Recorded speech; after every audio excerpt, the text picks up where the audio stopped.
नमस्कार दोस्तों, प्रस्तुत है श्रीमद् भागवत गीता का अगला भाग। भगवत गीता अध्याय 18। नमस्कार दोस्तों, भगवत गीता के आखिरी अध्याय में पहले तो अर्जुन के प्रश्नों के उत्तर दिए जाएंगे और फिर उसके बाद श्री कृष्ण गीता के लाभ बताएंगे। कहते हैं कि दुनिया के सारे ज्ञान को अगर आप समेट लें, सारे वेद, उपनिषद और शास्त्र निचोड़ लें, तो उसका सार ही भगवत गीता है। इस सब में जो सार है वो है ज्ञान, ऐसा ज्ञान जिसके आगे कुछ भी नहीं, जिससे ज्यादा कुछ भी नहीं, जिस ज्ञान के बाद और कुछ भी नहीं जानना होता। इसी ज्ञान को इस आखिरी अध्याय में भगवान कृष्ण बता रहे हैं मोक्ष संन्यास योग के रूप में। जय श्री कृष्ण।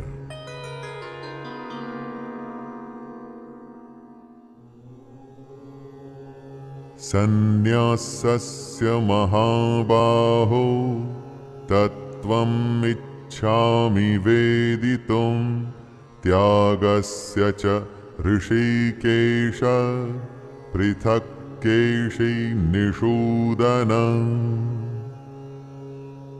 अर्जुन कहते हैं, हे महाबाहो, हे अंतर्यामिन, हे वासुदेव, मैं संन्यास और त्याग के तत्व को पृथक पृथक जानना चाहता हूं। संन्यास और त्याग सुनने में एक जैसे लगते हैं, लेकिन अलग है। कैसे अलग हैं, यही अर्जुन जानना चाहता है। युद्ध को लड़ने से मना कर देने के कारण ये श्रृंखला शुरू हुई थी। अर्जुन की दुविधा थी और कृष्ण के हल थे। अर्जुन की दुविधा तो दूर हो रही है, लेकिन उसकी बढ़ती जिज्ञासा में अभी भी प्रश्न बाकी हैं। अर्जुन संन्यास और त्याग के फर्क को अलग अलग करके जानना चाहता है।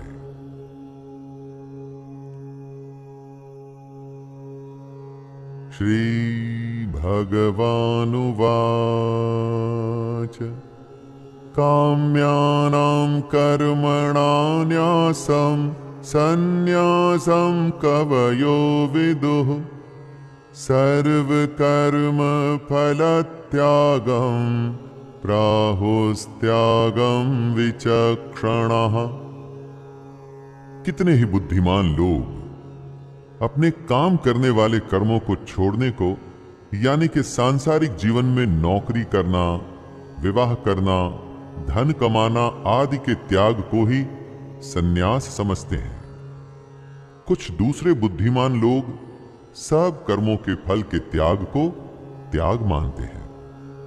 कर्मों के फल के त्याग से यहां मतलब हुआ कि इस लोक और परलोक की संपूर्ण कामनाओं का त्याग। बुद्धिमानों में दो मान्यता होती है दोस्तों। एक के अनुसार अपने सांसारिक जीवन को त्याग देना ही संन्यास है, और दूसरी मान्यता कहती है कि अपना सब कुछ करते हुए अपने कर्मों के फल को त्याग देना ही त्याग है। त्याज्यम दोषवदित्येके कर्म प्राहुर्मनीषिणः यज्ञदान तपः कर्म न त्याज्यमिति चापरे। कई बड़े बड़े विद्वान ऐसा मानते हैं कि कर्म खुद ही दोष युक्त है, इसलिए त्यागने के योग्य है। मतलब कोई भी कैसा भी कर्म हो तो उसमें दोष तो होगा ही, इसलिए हर कर्म त्याग देने के ही लायक है। ऐसी हालत में तो फिर संन्यास ही एक उपाय बचता है। जबकि कई दूसरे विद्वान का ऐसा कहना है कि यज्ञ, दान और तप जैसे कर्म त्यागने योग्य नहीं है। यज्ञ, दान और तप से तो परमात्मा का रास्ता खुलता है। इन्हीं को त्याग देंगे तो भगवान तक कैसे पहुंचेंगे? इसीलिए कई विद्वान ऐसा मानते हैं कि यह कर्म त्यागने लायक नहीं। निश्चयं शृणु मे तत्र त्यागे भरत सत्तमा, त्यागो हि पुरुष व्याघ्र त्रिविधः संप्रकीर्तितः। त्याग और सन्यास का अगर शाब्दिक अर्थ देखा जाए तो एक ही है। इसीलिए अर्जुन अपनी शंका दूर करने के लिए दोनों में भेद बताने को कहता है। कृष्ण अलग अलग विद्वानों के अलग अलग मत के बारे में बताते हुए अर्जुन से कहते हैं, हे पुरुष श्रेष्ठ अर्जुन, सन्यास और त्याग इन दोनों में से पहले त्याग के विषय में तू मेरा निश्चय सुन, क्योंकि त्याग सात्विक, राजस और तामस भेद से 3 प्रकार का कहा गया है। यज्ञ और तप की तरह त्याग के भी 3 भेद होते हैं। इन 3 प्रकारों को सुन कि त्याग क्या है, तभी तू इसे अच्छी तरह से समझ सकेगा।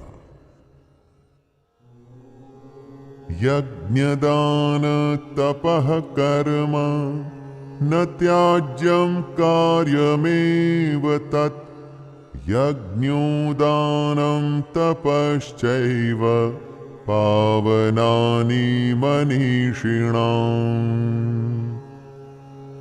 कृष्ण कहते हैं कि यज्ञ, दान और तप जैसे कर्म त्यागने नहीं चाहिए, बल्कि ये तो करने के योग्य आवश्यक कर्तव्य हैं। उस पुरुष को बुद्धिमान माना जाता है जो इस ज्ञान को पा चुका है कि उसको अपने सारे कर्म बिना फल और आसक्ति के करने हैं। और ऐसे बुद्धिमान पुरुष खुद को पवित्र करने के लिए ही यज्ञ, दान और तप करते हैं। तो ऐसे में इनका त्याग कैसे किया जा सकता है? अलग विद्वानों के अलग मतों में से कृष्ण सही बात को बताते हुए कहते हैं, यज्ञ, दान और तप जैसे कर्मों को त्यागना नहीं चाहिए। एतान्यपि तु कर्माणि संगं त्यक्त्वा फलानि च कर्तव्यानीति मे पार्थ निश्चितं मतमुत्तमम्। यज्ञ, दान और तप रूप कर्मों का तो त्याग बिल्कुल भी नहीं किया जा सकता, क्योंकि ये तीनों पवित्र करने के लिए होते हैं।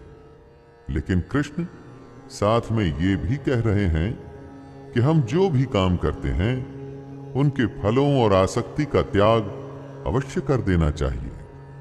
जब त्याग करने की बात आई तो कृष्ण ने कर्म त्यागने की बात नहीं की। उन्होंने कहा कि उसके फल और उससे पैदा होने वाली आसक्ति को त्यागना है। कर्म योग पर कृष्ण का विशेष बल रहा है दोस्तों। वो ही हम सब के लिए संभव भी है। कर्म योग ही एक ऐसी चीज है जिससे हम अपने जीवन को जीते जीते परमात्मा के पास आ सकते हैं। नियतस्य तु संन्यासः कर्मणो नोपपद्यते, मोहात् तस्य परित्यागस्तामसः परिकीर्तितः। कुछ विद्वानों का ऐसा कहना था कि हर कर्म में कोई न कोई बंधन होता है, इसलिए सारे कर्म ही त्याग दो। श्री कृष्ण ऐसा नहीं मानते। शास्त्र जिसे ठीक ठहराते हैं, जो निर्धारित हैं, जैसे कि यज्ञ, ऐसे नियत कर्मों का त्याग करना उचित नहीं।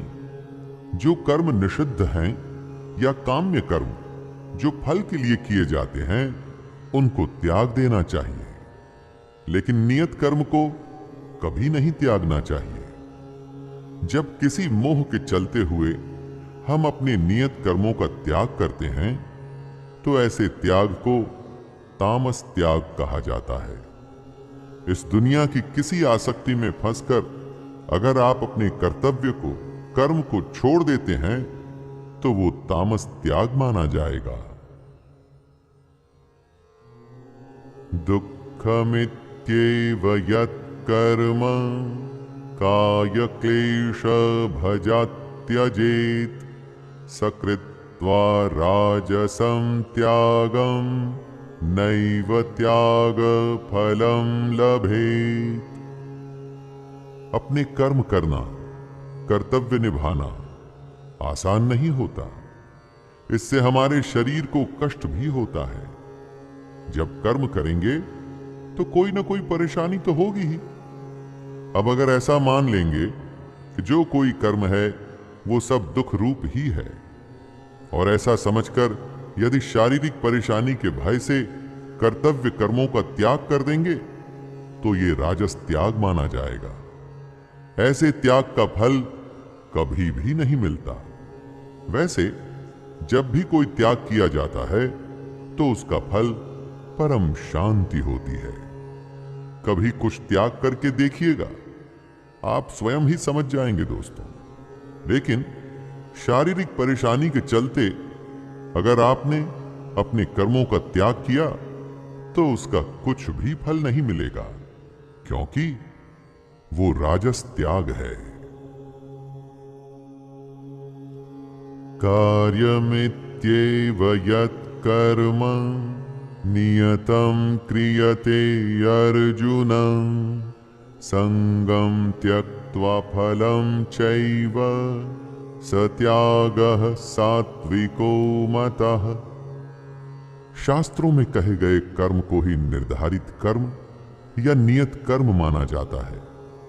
ऐसे कर्म को करना ही कर्तव्य होता है।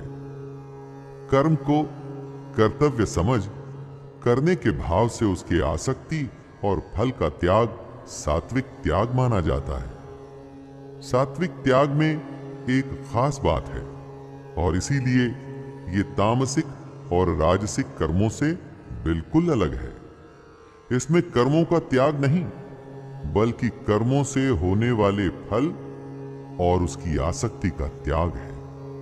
यही वो त्याग है जिससे कर्म करने वाले की शुद्धि होती है, क्योंकि ऐसा मनुष्य जो कर्म को कर्तव्य मान उसमें लिप्त नहीं होता, उसके फल से बंधता नहीं, उसकी आसक्ति में फंसता नहीं, तो इससे उसका अंतःकरण पवित्र होता है।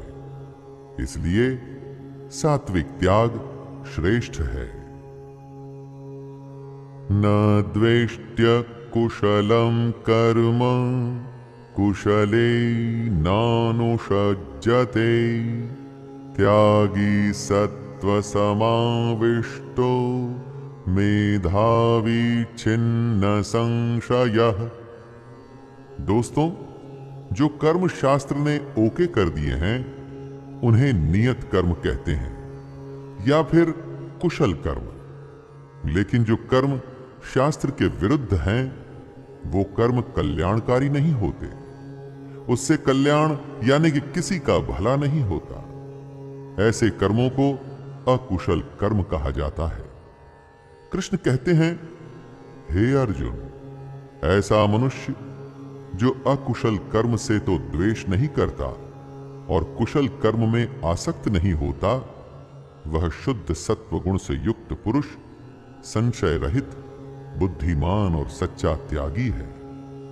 करना तो सिर्फ कुशल कर्म ही है दोस्तों, क्योंकि अकुशल कर्म से कभी भला नहीं होगा, लेकिन साथ में ही अकुशल से द्वेष भी नहीं करना है और कुशल कर्म के फल में भी नहीं फंसना। यही बात कृष्ण कह रहे हैं।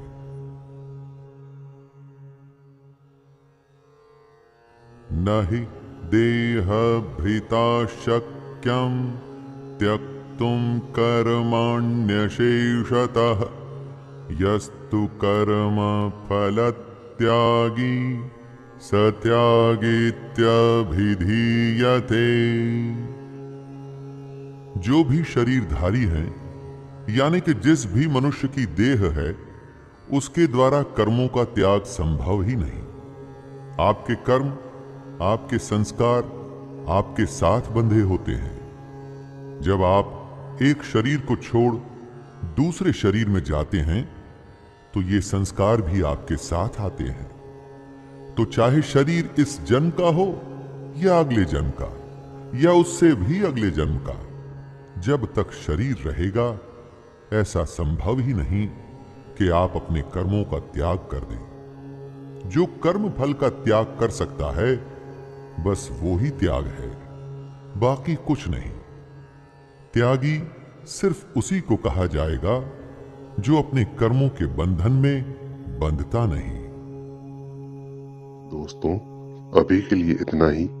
आगे की कथा अगले भाग में।